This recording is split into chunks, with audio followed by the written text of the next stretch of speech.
I once met a guy who set a goal for himself. He set a target for himself that before he attained so age, that he ought to have achieved so amount.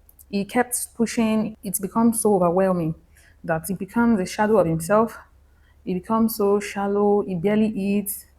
He's working hard. He barely wear good clothes on himself. What's going on? Are you okay? Because at first glance, you will think he's sick. He opened up, and I was able to say one or two things.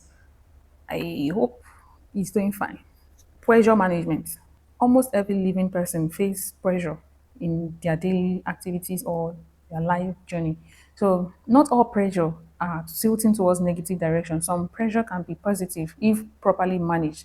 For example, some pressure can be putting demand of growth on you.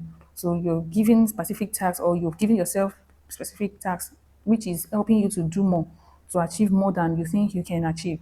So pressure can be tilting towards positive direction. External pressure and internal pressure. External pressure can come from family members, can come from bosses, can come from friends, can come from husband to wife or from mother to child. Internal pressure can be you placing self expectations, placing some demands on yourself, comparing yourself to others, or being afraid of failing. The guy I told you that told himself that before he attained so age, he should have made so amounts is an example that falls under the category of internal pressure. So he is the one who gave himself that target. No one has placed that demand on him.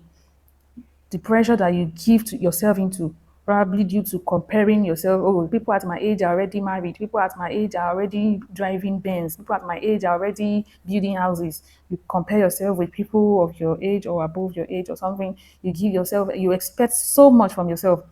Another example of pressure can be spiritual. Sometimes you're afraid of temptations, you're afraid of the enemy, any small thing, you're already thinking probably someone is after you. Waiting season is also a pressure because when I was giving example of external pressure, probably someone who is married and is here to have kids and there is pressure from family, you ought to be bearing child, you ought to be this, you ought to that pressure. So under spiritual type of pressure, waiting season is also one of it.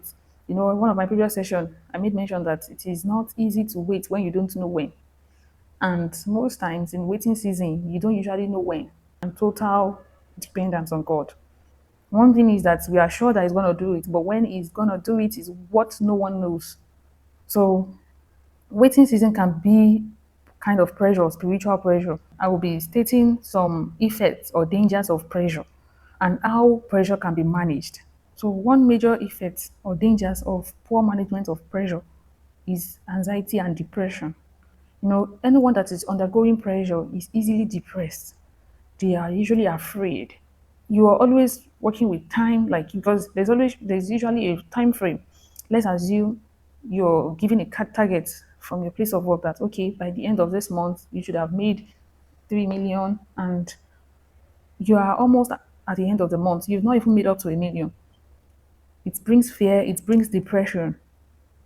It makes you feel exhausted.